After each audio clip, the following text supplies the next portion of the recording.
It's already hard to accept that my father-in-law passed away, but what my husband Bob said next left me completely shocked.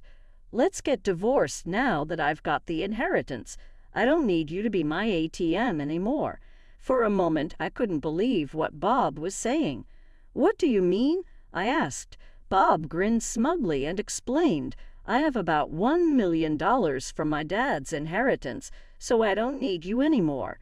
Then Bob started complaining about me. Do you know how embarrassed I've been? I had high hopes because my dad arranged our marriage, but I was disappointed to end up with someone as plain as you. Well, why did you marry me then? You could have just said no, I replied. It's obvious, isn't it? For the money. Who else would marry someone like you? I couldn't stay silent after hearing that. Fine, here's the divorce papers. I decided to agree to the divorce without telling Bob something important. I hope he regrets this deeply later. My name is Catherine Smith, and I'm 42 years old. I run a fashion company. I married Bob, who is 2 years younger than me, 2 years ago. Our marriage was arranged. Bob is the son of Mr. Smith, the CEO of a company I've worked with for many years. Being an only child, it seemed Mr. Smith initially intended for Bob to succeed him, but Bob showed no interest and wasn't particularly good at his job. So Bob quickly dropped out of the running for successor and just worked as a regular employee. What attracted me to Bob was his laid-back nature. Since childhood, people often told me I was too serious and lacked spontaneity. I was often praised for being studious, but some people found me too stiff. Some of my ex-boyfriends even told me, "You're not fun, it's like I'm dating a boss." It was heartbreaking, but I always thought maybe I was too serious. Being labeled as inflexible was a common occurrence. I struggled with handling things casually and often got too engrossed. To me, Bob seemed like he was from a completely different world. "Oh, the place is closed today," Bob said during our first date. He had recommended a restaurant, but it was closed when we got there. Now I would have been flustered by such an unexpected situation, but not Bob. "Let's just go to that diner over there," he said, effortlessly changing plans. For someone as rigid as me, his response was a revelation. I thought by being with him, I could also become adaptable. That's why I decided to marry him. Many people were against our marriage. Some even suggested I could find someone better. Even Mr. Smith, my father-in-law, wasn't very enthusiastic. "Are you sure you want to take on my son? It feels like I'm burdening you with him," he asked. Back then, I felt no one really understood Bob's worth, but maybe they were right. Soon after we got married, Bob quit his job without consulting anyone. He just stopped going to work. When both I and Mr. Smith asked him why, Bob casually said, "Why do I need to work if you're making money for both of us?" My father-in-law and I were so taken aback that we didn't know what to say. Why would he rely solely on me for income? I tried to convince Bob many times with the help of my father-in-law, but Bob's way of thinking never changed. "Even if I work, I can't earn as much as Catherine does," he'd say. Right after we got married, Bob boldly declared he'd be a freeloader, and I was tempted to divorce him then and there. If he was a young man in his 20s, maybe I would have found it cute, but this attitude was coming from a man nearing 40.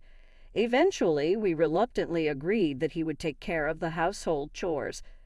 Bob's parents had divorced a few years earlier. Apparently, before the divorce, Bob's mother wasn't very good at housework. "She couldn't do anything, so I never learned from her," Bob said.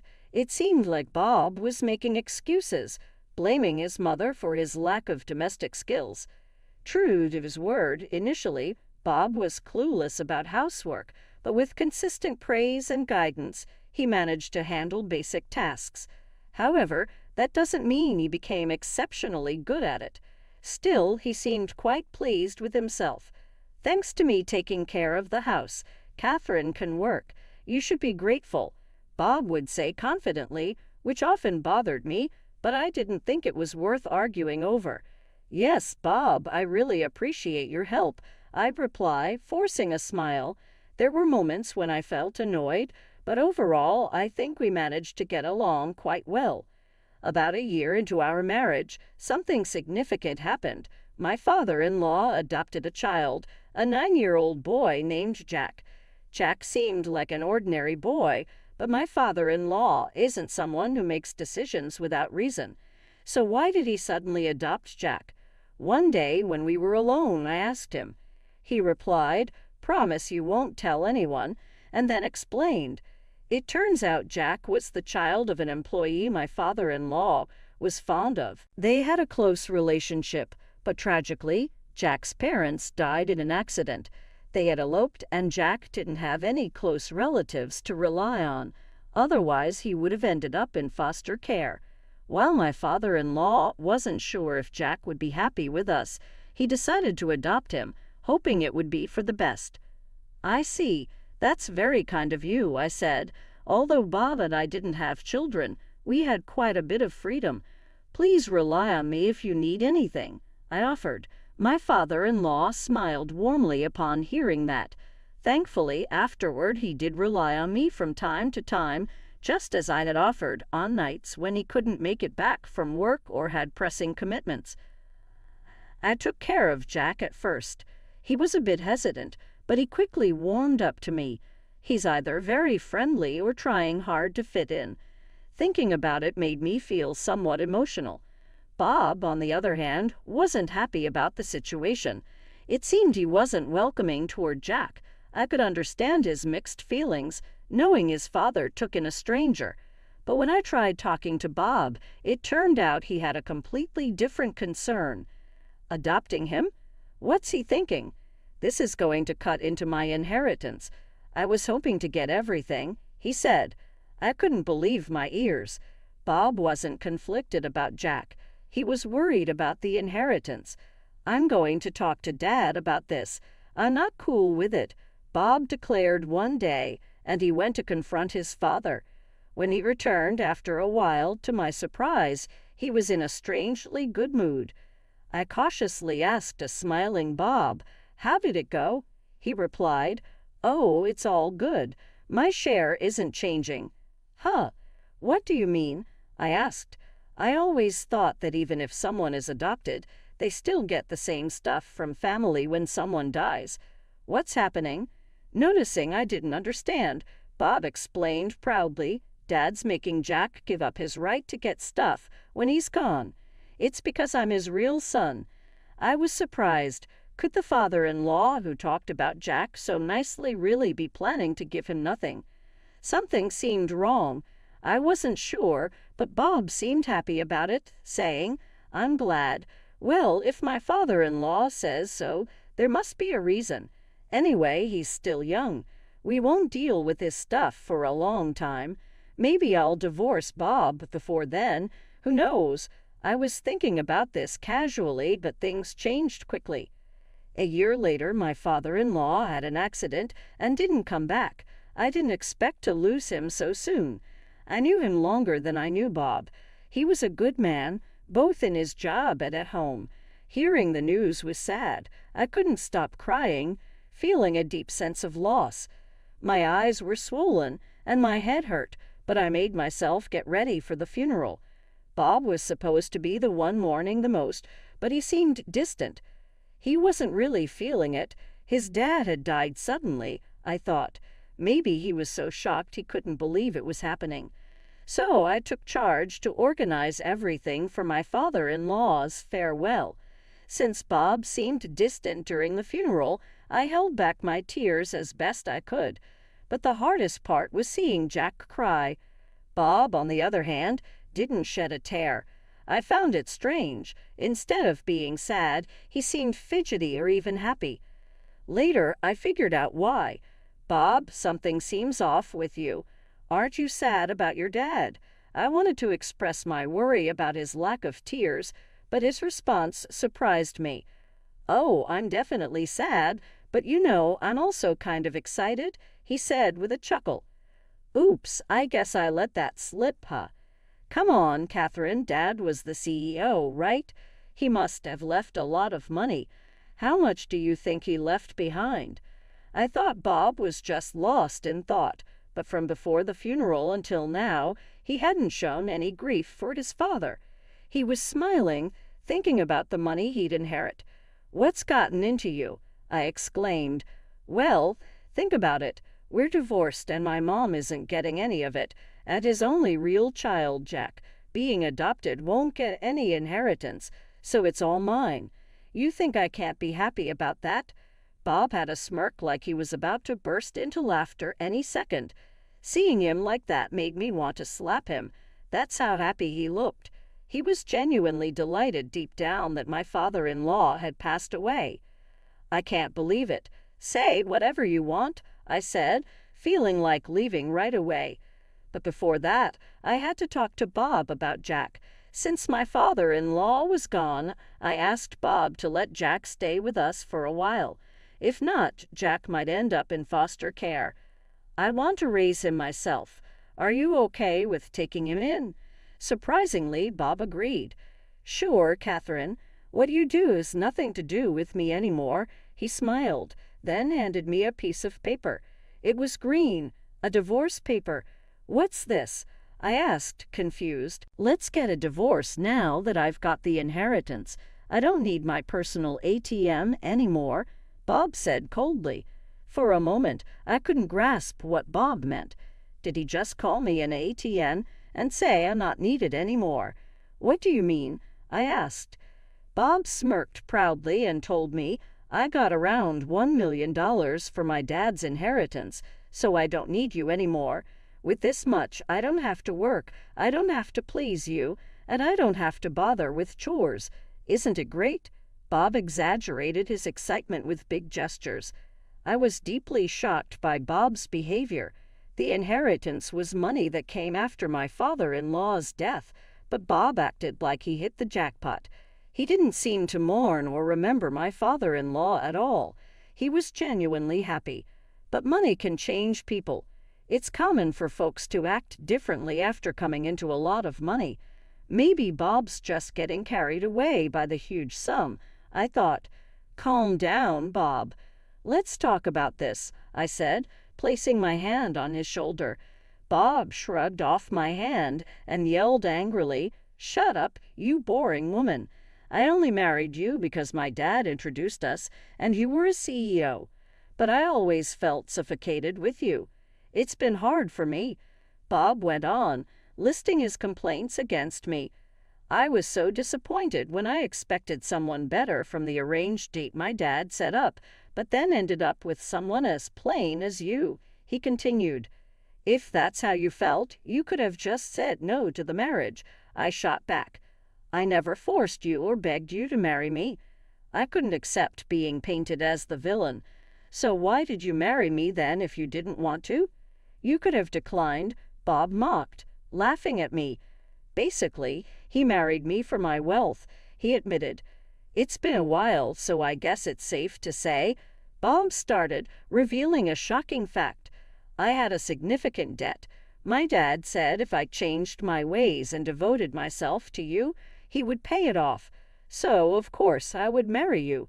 It meant he never loved me. He just married me for the money.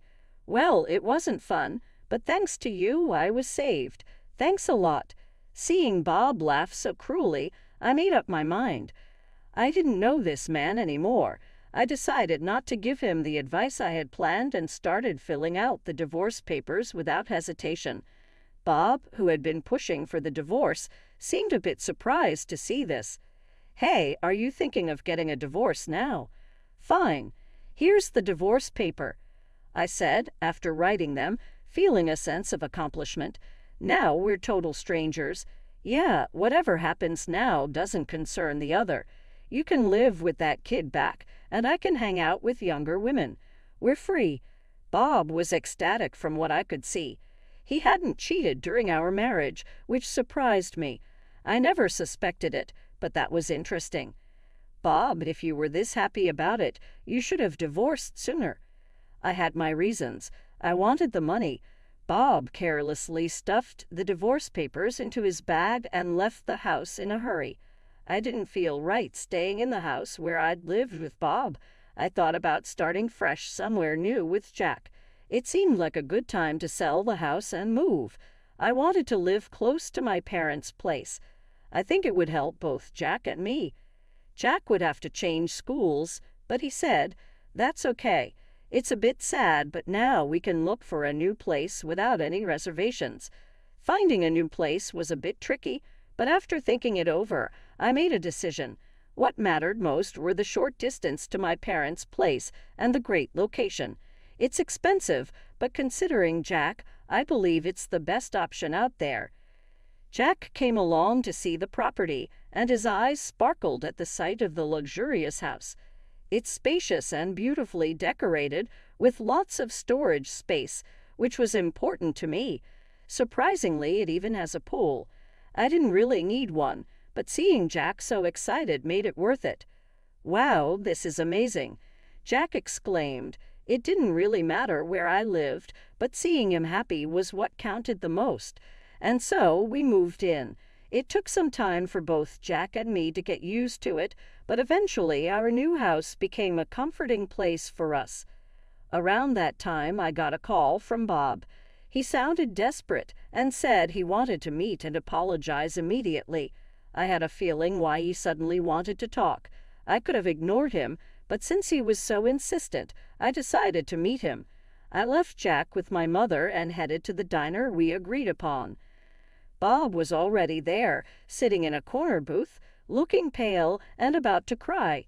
"Catherine," he called out as I approached. I gave Bob a cold look as he stood up. "What do you want, Bob? We're supposed to be strangers now." "Don't say that. The truth is, my dad had debts." "Damn, I never thought." "Hey, wait, did you get $1 million from your inheritance? Just use that to pay off your debts," I said, cutting him off. "No, the debts are more than what I inherited," Bob explained. He had more debt than the money he got. Bob inherited both money and debts from someone I didn't know. I'd have to pay off the debts too. Bob looked defeated.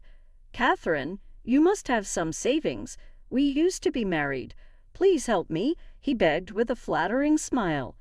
But did Bob forget what he said before? "After all the times you made me feel small, even calling me an ATM, why would I want to help you now?" It was bold of him to ask for help. He said he wanted to say sorry over the phone, but he hadn't yet. "You really regret marrying me, huh? After everything you said, now you want help? Well, back then I never thought I'd be in this situation." Bob tried to explain his sudden need for help, but it half surprised me. Maybe he thought he wouldn't need my money, but now he's asking for it. "Sorry, I can't help you. I don't have the money." "What do you mean? I heard your business is doing great," Bob argued. "That's not true."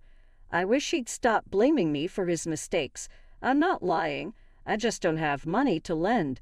Not every bank lends to everyone, right? Why would I lend if I don't expect it back? Bob looked guilty for a moment, remembering how harsh he'd been to me, but he didn't apologize. He was too proud. "Why are you being so cold? Do you care about me? Oh, did you forget what you said when we divorced? We're strangers now, nothing to do with each other. Weren't those your words?" I couldn't understand how he could act like he was the victim, how he could ignore everything he said before. "I might have said that, but I didn't mean it.